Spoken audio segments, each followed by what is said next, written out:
penderitaan yang paling pahit adalah penyakit. Miskin itu bisa dikalahkan. Kalau penyakit datang, tidak ada satupun yang punya pilihan. Kita cuma bisa berusaha, tapi saya mau kasih tahu, jangan pernah menyerah. Hidup ini layak dipertahankan selama Tuhan masih bisa menolong kita. Bahwa yang paling penting dalam hidup ini bukan harta, tapi kesehatanmu, bahwa hidupmu lebih berharga. Kemiskinan bukanlah penderitaan buat orang yang benar-benar miskin dan gak pernah kaya. Karena mereka gak tahu apa bedanya. Kalau Anda miskin, Anda masih bisa bangkit, kerja, dan bisa makan. Tapi kalau orang yang sakit, ada uang pun, mereka gak bisa makan sembarangan.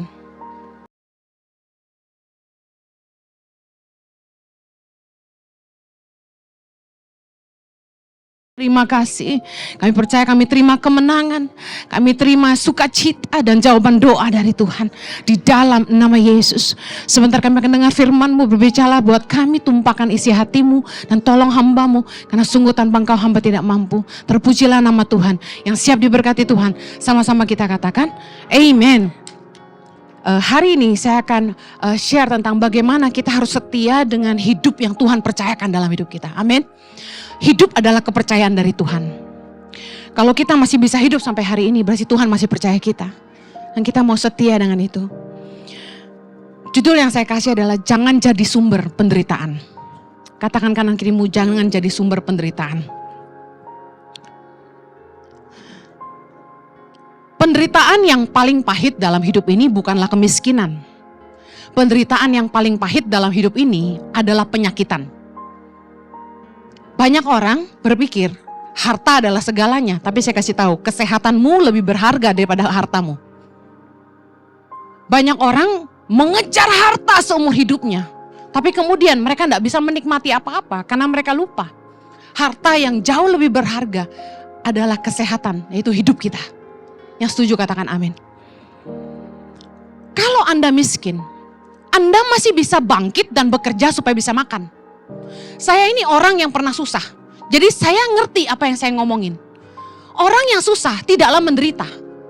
Orang yang miskin tidak menderita. Orang yang tidak pernah miskin, lihat orang miskin sangat menderita. Tapi bagi orang yang udah biasa miskin dan gak pernah kaya, mereka gak tahu apa itu penderitaan. Karena bagi mereka biasa aja. Waktu saya ke NTT, saya lihat orang yang miskin, mereka gak punya kemewahan kayak kita, yang kita bilang mewah, seperti bisa jajan di supermarket, beli potato chips, beli permen, biskuit berbagai merek. Mereka gak bisa makan coklat, mereka cuma ngunyah sirip pinang, tapi mereka happy. Jadi saya bisa saksikan kemiskinan bukanlah penderitaan buat orang yang benar-benar miskin dan gak pernah kaya. Karena mereka gak tahu apa bedanya. Tapi coba suruh orang kota pergi ke pedalaman yang gak ada fasilitasnya, mereka sangat-sangat menderita. Saya kasih tahu, kalau Anda miskin, Anda masih bisa bangkit, kerja, dan bisa makan. Tapi kalau orang yang sakit, ada uang pun, mereka nggak bisa makan sembarangan. Yang kolesterol darah tinggi, diabetes, katakan amin. Untuk apa coba hasil kerja keras kita kalau kita nggak bisa menikmatinya? Pengkhotbah 6 ayat 2 berkata, orang yang dikaruniai Allah kekayaan, harta benda, dan kemuliaan, sehingga ia tidak kekurangan suatu pun yang diingininya, mau apa bisa beli. Tetapi orang itu tidak dikaruniai kuasa oleh Allah untuk menikmatinya, melainkan orang lain yang menikmatinya. Inilah kesia-siaan dan penderitaan yang pahit. Saya kasih tahu, penderitaan yang pahit itu bukan kemiskinan, tapi ketika kita bisa punya segalanya, tapi kita nggak bisa nikmatin. Yang makan coklat pembantu di rumah, Anda cuma demen belanja aja, ya kan? Kayak saya, keluar negeri nggak beli coklat, tapi ujung-ujungnya satu butir pun nggak pernah saya makan. Karena kan Ibu Heni di endorse harus jaga body, naik sekilo udah stres. Saya lagi ngurangin makan nih, lagi berusaha ngurangin, sekali aja makan dalam sehari, belum mampu. Tapi saya kasih tahu, orang yang makan sebanyak apa gak pernah gemuk. Saya mau kasih tahu, Anda hidup penuh kasih karunia. Anak yang kerja di rumah saya, dia naik ke atas timbangan kemarin. Saya ikut ngintip, berapa? 38, kurang gizi kamu. Saya bilang gitu, anaknya kecil, kurus banget gitu. Iya nih, padahal udah makan banyak mah. Lebih banyak dari mama. Saya kalau lihat mama makan saya kasihan, dia bilang gitu. Ih, kurang ajar. Dia kasihan sama gua. Terus saya bilang gini, kamu kalau makan langsung keluar ya? Iya payah, dia bilang. Makanya gak bisa gemuk, makan banyak keluar lagi. Saya liatin dia dengan pandangan iri hati. Enak banget kamu. Sekali lagi dia ngomong. Iya, kalau mama suka cerita, mama kok gak BAB, saya kasihan sama mama. Dia bilang gitu. Saya sampai dikasih fiber sama Dan Master. Supaya bisa ke belakang, saudara. Saya ngiri sama suami saya. Kenapa sih bisa gak adil gini? Suami saya gampang banget ke toilet. Gampang banget tidur. Apapun gampang. Bagi dikit kenapa? Dia tinggal putuskan, saya mau tidur. Langsung hilang. Gak perlu hitung satu, langsung hilang. Hidup penuh kasih karunia. Jadi kalau Anda mau bicara berkat, bukan cian aja. Tapi karunia, kuasa dari Tuhan untuk menikmati hidup kita. Katakan amin. Haleluya. Orang yang punya penyakit, saya kasih tahu, itu sangat menderita. Mereka harus nahan rasa sakit karena penyakit. Pernah dengar orang kanker kesakitan? Aduh, gak kebayang. Gak usah kanker deh. Yang pernah sakit gigi angkat tangan. Enak gak? Haleluya. Mending gue gak pernah makan permen, gak usah makan coklat kalau harus sakit gigi. Sakit gigi aja kita kesakitan. Apalagi orang yang sakit dan gak pernah berhenti rasa sakitnya. Vertigo. Urat kejepit. Oma-oma dan opa-opa katakan, orang yang punya penyakit bukan hanya menderita karena menahan rasa sakit. Tapi bagaimana mereka harus melewati begitu banyak tindakan medis yang mengoyak-ngoyak tubuh mereka. Saya tuh paling takut pisau operasi. Doa saya dari dulu adalah gini, Tuhan berikanlah kasih karunia. Aku gak mau Tuhan ranjang operasi, pisau operasi dilalukan daripadaku. Emang enak diedel-edel. Dipotong-potong, digunting-gunting, dijahit-jahit, ditusuk-tusuk. Enak gak kira-kira? Tapi banyak orang yang harus melewati itu. Operasi 1, operasi 2, operasi 3. Aduh Tuhan Yesus, sebagai hamba Tuhan kita bolak-balik suruh doain orang yang mau operasi kan Bapak Ibu. Saya cuma bisa nangis, miris. Orang yang punya penyakit itu harus ngelewatin proses pengobatan yang tidak mudah dan tidak murah. Anda tahu orang kalau sakit ginjal obatnya berapa satu hari dia minum? 1 kali tenggak 15 butir katanya. Saya kasih tahu, biaya pengobatan untuk orang yang sakit ginjal aja itu mahal banget saudara. Waktu Pak Jojo awal-awal sempat didiagnosa IgA, ada gejala gagal ginjal, saya kasih tahu, saya nangis sampai nggak bisa tidur saudara. Stres saya nggak mau suami saya mati muda, terlalu ganteng, terlalu baik. Waktu kami ngambil obat, kaget saudara. Sekali tebus berapa waktu itu Tasya? Lebih sayang, belasan kok. Pertama kali itu belasan. Saya bilang ini baru gejala aja udah belasan juta obatnya.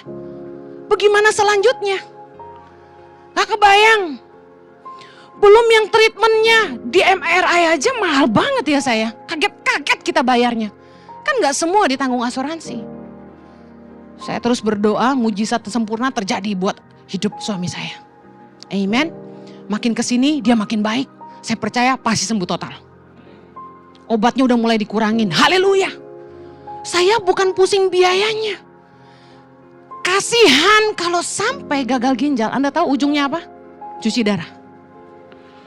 Penderitaan bagi orang-orang yang penyakitan adalah gini. Dia harus melewati proses pengobatan yang tidak mudah, tidak murah, terapi, konsumsi obat, dan yang paling parah, tergantung hidup dari mesin. Tergantung hidup dari alat medis. Seperti cuci darah dan life support.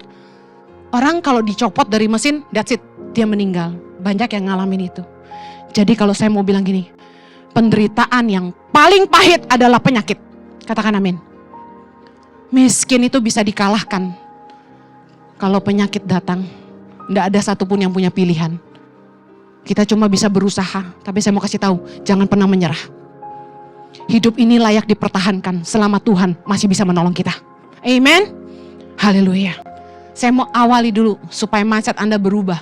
Bahwa yang paling penting dalam hidup ini bukan harta, tapi kesehatanmu. Bahwa hidupmu lebih berharga. 1 Korintus 6, mari baca firman Tuhan sama-sama. Ayat 19, 3, 2, 1. Atau tidak tahukah kamu bahwa tubuhmu adalah bait Roh Kudus yang diam di dalam kamu. Roh Kudus yang kamu peroleh dari Allah. Dan bahwa kamu bukan milik kamu sendiri. Sebab kamu telah dibeli dan harganya telah lunas dibayar. Karena itu muliakanlah Allah dengan tubuhmu. Kamu harus ngerti bahwa hidupmu bukan milik kamu lagi, kata firman Tuhan. Hidupmu itu sudah dibeli dan harganya lunas dibayar. Anda harus bilang gini sama-sama saya. Tubuh ini milik Allah. 3, 2, 1. Hidup saya adalah milik Allah. 3, 2, 1. Banyak orang yang gak setia dan tidak bertanggung jawab dengan hidup yang dipercayakan Tuhan kepadanya. Banyak orang nyanyiin hidupnya. Mereka hidup sembarangan sesuka hati. Hanya muas-muasin hawa nafsu. Ngikutin keinginan daging. Makan sembarangan, gak peduli kesehatan. Yesus bilang begini, apa gunanya seorang memperoleh seluruh dunia, tetapi ia membinasakan atau merugikan dirinya sendiri. Orang cari duit. Tapi kemudian gak bisa nikmatin. Sebuah ironi dalam hidup manusia adalah ini. Seumur hidup kita ngejar harta. Tapi kemudian harta yang membinasakan kita. Pengkhotbah 7 ayat 2. Kita baca sama-sama. 3, 2, 1. Pergi ke rumah duka lebih baik daripada pergi ke rumah pesta. Karena di rumah dukalah kesudahan setiap manusia. Hendaknya orang yang hidup memperhatikannya. Waktu Anda di rumah duka, yang paling penting tuh jangan lihat kacangnya. Jangan cari buburnya, siomainya, pastelnya, donatnya. Yang Anda harus perhatikan, kata firman Tuhan, hendaknya orang yang hidup memperhatikannya adalah apa? Ujung dari hidup semua orang adalah kematian. Anda mau hidup dalam kebenaran, Anda tidak hidup dalam kebenaran, ujung hidupmu adalah kematian. Tua maupun muda, kita semua akan menghadapi hari kematian. Kita harus sadar bahwa tidak ada seorang pun yang bisa menahan kematian ketika hari itu datang. Karena itu kita harus mempersiapkan diri. Kapan saja Tuhan panggil kita. Kita tidak bisa bilang gini, gue masih muda, masih panjang Bu Heni, siapa bilang? Bukankah banyak anak-anak yang pergi duluan sebelum orang tuanya? Kesedihan yang menurut saya sulit diobati adalah seorang ibu yang sudah tua dan harus menguburkan anaknya sebelum dia meninggal. Kita harus siap kalau suatu hari itu datang. Karena itu bijaksanalah dengan hidup Anda. Saya tuh selalu siap-siap. Saya nggak tahu kapan Tuhan panggil saya, tapi saya selalu siap-siap. Makanya selama saya masih sehat dan saya masih hidup, saya atur semua baik-baik. Ya beruntung saya nggak punya harta yang banyak, jadi nggak terlalu jelimet ngaturnya. Saya cuma kasih tahu anak-anak saya sama suami saya, pin bank saya, kode pin berangkas, kuncinya di mana, dan saya jelasin ke depan kamu harus bagaimana. Kalau mama nggak ada, kamu harus bagaimana. Saya udah pesan-pesan deh. Selama Anda hidup, kata firman Tuhan tadi, orang yang hidup memperhatikan orang yang meninggal. Cek hidupmu, coba renungin. Selama Anda hidup, apakah Anda jadi beban?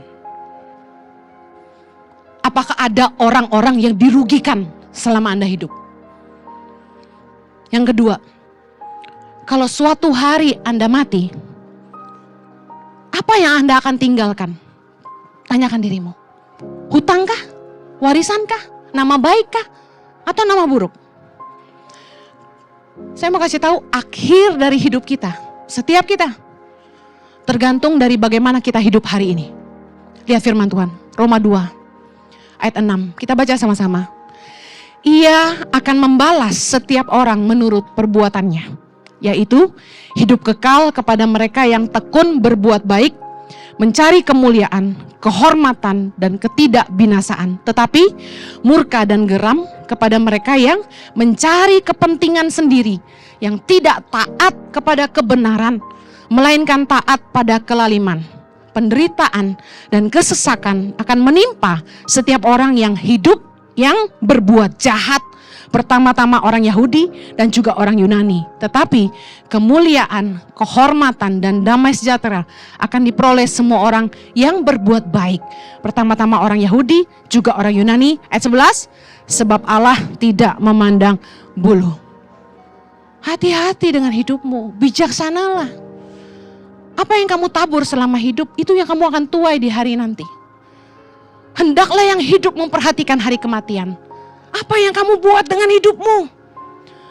Pernahkah Anda berpikir tentang mereka yang akan terdampak karena gaya hidupmu dan perbuatanmu dan keputusanmu hari ini? Suka nggak suka, hidup kita ini akan memberi dampak buat orang-orang di sekitar kita. Katakan amin.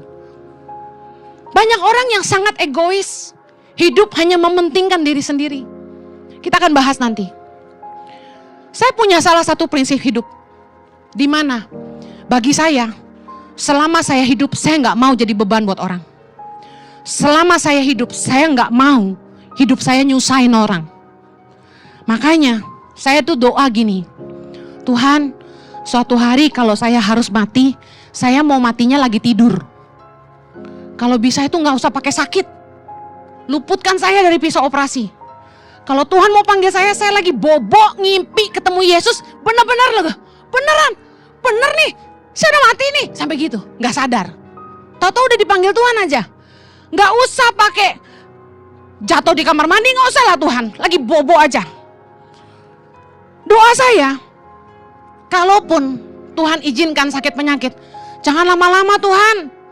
Mungkin 3 hari udah panggil aja lah. Jangan sampai nyusahin keluarga saya. Karena kenapa? Selama hidup gak nyusahin orang, jangan mati nyusahin orang.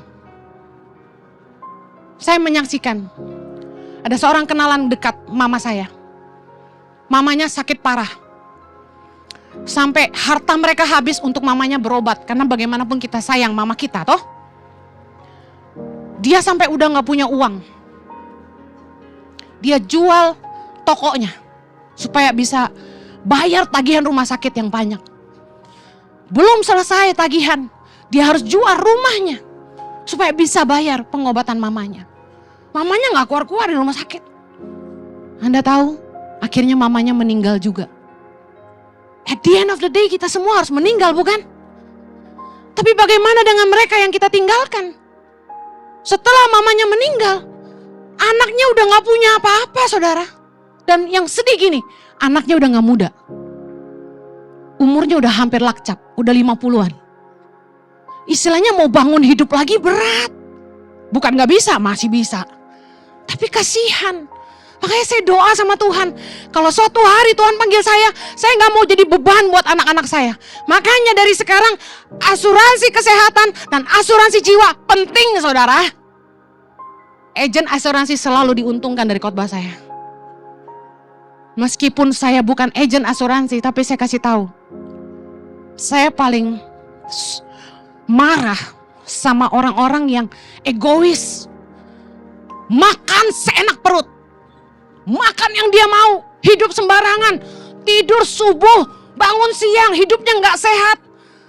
Tapi begitu dia sakit, gak punya asuransi, ngantri BPJS, bagaimana rasanya? Haleluya. Yang paling parah, udah gak punya asuransi, yang harus bayar keluarganya.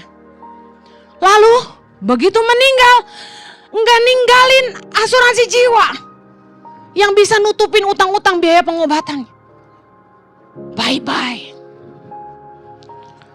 Betapa egoisnya orang hidup, gak mikirin apa yang akan terjadi dengan orang-orang yang terdampak dengan gaya hidupnya dan keputusannya. Baik ketika dia hidup maupun ketika dia mati. Yang mengerti katakan amin. Rasul Paulus dalam banyak ayat, salah satunya 1 Tesalonika 2 ayat 9, kemudian 2 Tesalonika 3 ayat 8, diulang kata-kata yang sama. Supaya jangan menjadi beban bagi siapapun juga di antara kamu. Dua-dua ayat ini mengatakan yang sama, bagaimana Rasul Paulus berusaha dalam hidupnya. Dia tidak mau jadi beban bagi siapapun. Hidup ini harus jadi berkat. Coba pikirin, siapa yang akan terdampak dengan semua keputusan yang Anda buat hari ini? Siapa yang akan terdampak dengan gaya hidup Anda hari ini? Orang-orang yang gak peduli dengan orang-orang yang mungkin akan terdampak karena hidupnya, kelakuannya adalah orang-orang yang paling egois di dunia. Saya kasih contoh. Sehari-hari bagaimana hidup kita akan memberi dampak pada orang-orang di sekitar kita. Contoh. Ada orang tua yang suka banget berhutang. Ngutang sana, ngutang sini. Alasannya buat bisnis.